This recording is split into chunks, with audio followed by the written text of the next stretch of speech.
Hey guys, hope everyone's doing really well today or tonight. I want to make a quick video on real estate investing in Australia, and pretty much just kind of the basics behind it, how it all works, why you might want to look into it, and some tips to actually be successful with real estate investing. Now, as a little bit of background, I've invested in a couple of properties myself, and I've been able to do it through saving up a deposit, getting out a mortgage for the rest of it, and then kind of using that to kind of build up equity and invest in further properties in the future. That's the idea, at least. So I want to quickly make this video and just discuss my findings with you guys. The what about real estate, the how, and the why you might want to do it, and also some bonus tips at the end. So let's get into it. So why would someone invest in real estate?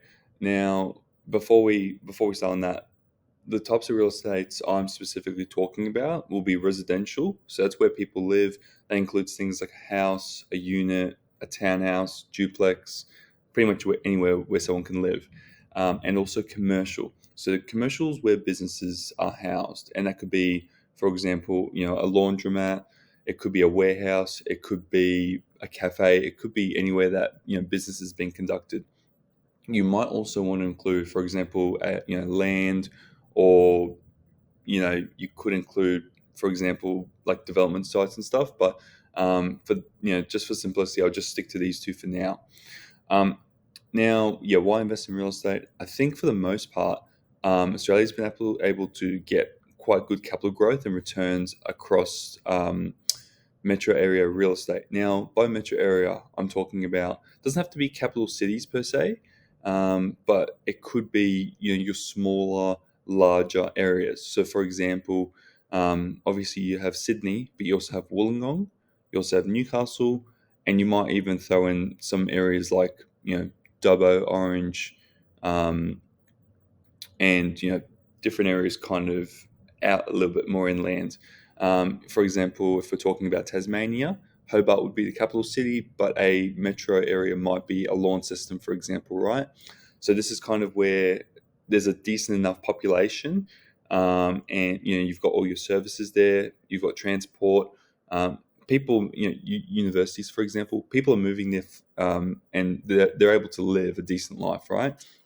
Now, the average for this is around 6% per annum. I don't know the exact time frame, but you could probably guess from 1960, 1970 to today, 2025, that the average would be around 6%. Now, some years and some areas grow differently, more or less. I know in the last couple of years, Perth and Queensland have had a massive increase. We're talking, you know, on average, probably 20% across the cities, which is absolutely insane. But yeah, it just depends, because those 10 years prior, there wasn't actually much growth at all. So it just depends. It averages out over time. Now, popular population growth, right, has meant strong rental demands, especially in those capital cities. So a lot of people are moving to Australia, but there's not enough, real estate to kind of house them. And um, obviously, there's lots of building going on, but it's just, they're not able to keep up, which means, and especially in the good areas, right? Which means that there are strong rental demands. There probably always will be strong rental demands.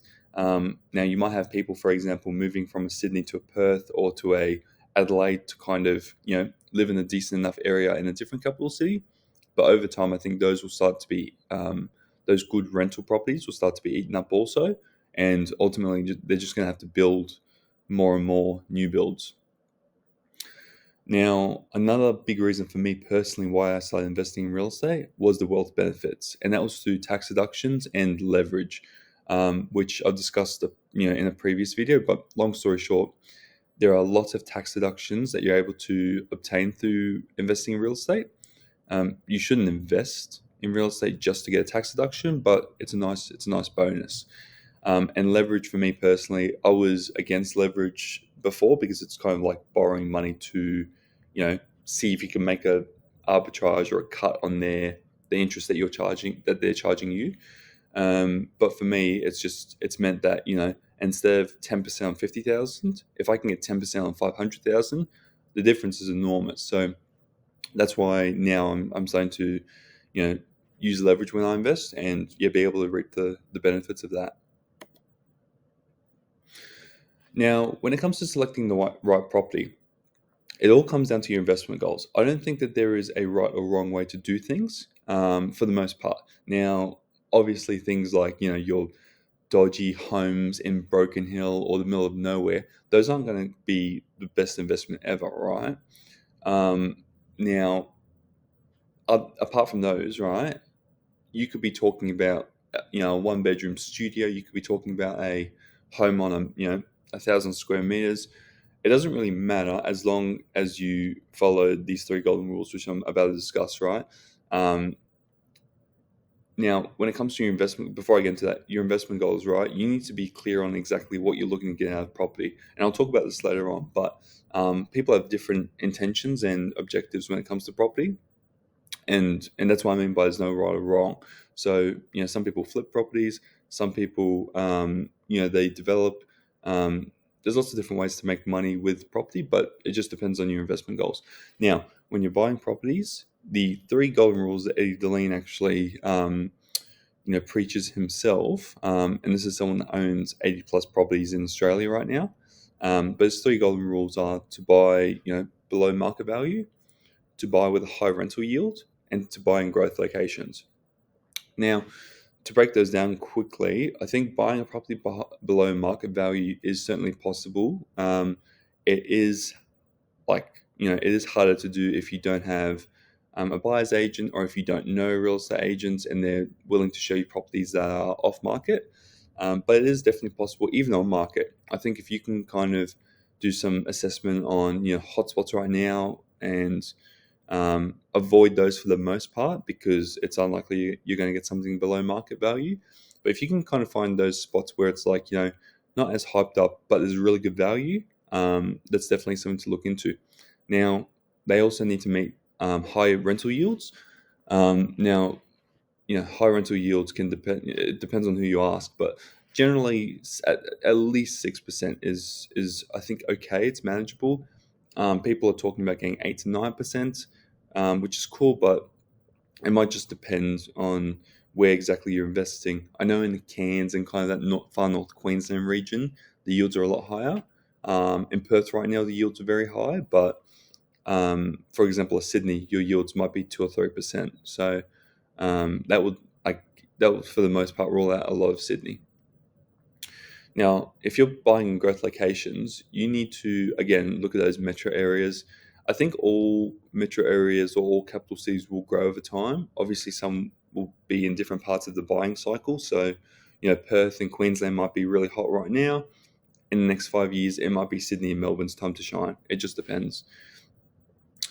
Another good tip when it comes to selecting the right property is that you'd want to be able to add value yourself, right? Now, adding value could be anything from renovating the bathroom, adding in a new kitchen, maybe adding in a granny flat if that's what you want to do, or the numbers make sense. But you want to be able to do this just so if the market stays still for say 5 years, which if you bought in the right spot, it wouldn't be like that. But let's just say it was, you'd be able to increase the price regardless of the market conditions, which is awesome.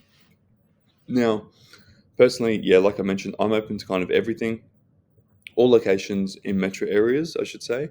But yeah, all properties, I don't discriminate between a one bedroom, a two, three bedroom, or a four-bedroom house. It doesn't really matter to me as long as it's in a good location and the numbers make sense. And by the numbers, I mean the cost to purchase the property, the rental yields. For example, like you should know that units in townhouses generally get higher yields than a home would. So you might not be getting the land or the ability to add a granny flat, but you're getting a bigger percentage yield. So just keep that in mind. Now, if you're someone that's new to property and this is all very confusing and you have no idea where to start, right? There's heaps of educational content online. People review suburbs. People kind of explain, they get really into the details about tax advantages of real estate and kind of, how to get around things. For example, debt recycling is a really big one where you can essentially turn your mortgage into investment debt, and then it becomes tax deductible. Equity release things. There's a whole bunch that goes into property, which I'll probably talk about in the future video. But yeah, for now, if you have money, and you're not, like, you don't have the time to learn, for example, or you just prefer just passing it off to someone else, buyers agents can be a really good idea, just because they know the process, start to end. They have connections already, and I mean, they do this for a living. Like this, they are experts at what they do. And yeah, I mean, it could be very expensive. I mean, I've seen buyers agents start at like $3,000, and then going all the way up to $30,000 just for those really high end properties. So it just depends. But if they're able to get you a good deal and it saves you, headache, and if they get you a property that you wouldn't have been able to get yourself because you just don't have any time, might be worth looking into that potentially. Now, when I mentioned before that there's no right or wrong way to invest, I was referring to your strategy really, which is, I guess, how you want to make money. Now, there are loads of ways to make money in real estate. People have tried every way, which way possible. But here's a couple of them. So people make money. They flip homes, which I personally don't think is a great idea, just because of the stamp duty. It costs, say, somewhere in the neighborhood of, if you're flipping cheap homes, maybe $10,000, but it can go up to $50,000 for a home in Sydney, like a house in Sydney. It can get really expensive to flip, so unless you're able to make a massive margin, I probably wouldn't recommend it. People do short-term leasing, for example, Airbnb, or they might just do short-term, like flexible leases, and that might make them a higher yield than a long-term lease. People also develop. They might, say, buy a property that's kind of needs to be demolished, and then they can rebuild on top of that, or they might buy a couple houses and develop a duplex, on each of those homes, bit of land. Buying and holding is also, I think it's probably the most popular strategy. It's something that I do personally. I think that the capital growth and the rental increases over time will outpace what I'm paying in interest to my mortgage. And I think just being able to release equity over time is how you're kind of able to compound and grow that wealth. When it comes to your strategy, I think an easy way to kind of decipher what exactly you want to do is just to reflect on your goals, right? What exactly do you want out of property? Do you want a lot of wealth? Is it more of a project? Is it more fun? Do you want to learn a few things? Do you want, just a nice home at the end of the day for yourself? You want that dream house. Do you want to sell everything and then consolidate into one property? Whatever your goal is, reflect on that, and I think they'll be able to help determine what you want out of real estate. Now, if you're someone who doesn't want headache and you don't want a bunch of repairs going on, and you don't want to have to deal with all the loan documents of multiple properties, then for you, you're not going to want to purchase 10 plus properties, let alone 80, like Eddie Deline. And sorry, that was just what I was, that was that third point there, where it just depends what you want to do, right? Some people are fine with one or two. Some people can retire very well on one or two decent properties, but others just want to just purchase everything. They want to kind of, have a play around, see what works, and become experts, like Eddie Deline has done. And look, my strategy personally, I'm going to build a 5 to 10 property portfolio over the next few years, and I might call it a day at that. I mean, I don't know how many more properties you need, especially if they're decent ones. I'm not talking like the $100,000 ones, like some decent ones. I don't know how much more I'm going to need to have a decent life. And I'm fairly comfortable as is right now. So that would be, in my opinion, as of right now, more than enough to sustain me into the future. So yeah, this was a quick video, guys. Hopefully you found some value in it. Now, real estate investing can get super complex, and there's lots to it, which I've been able to learn, right? Talking to experts, and also just consuming a bunch of informational content myself, and also doing what I'm talking about here. So I might be able to talk about some of that in a future video, but yeah, hopefully you guys found some value in this. If you have any questions, let me know, and see you guys in the next one. Peace.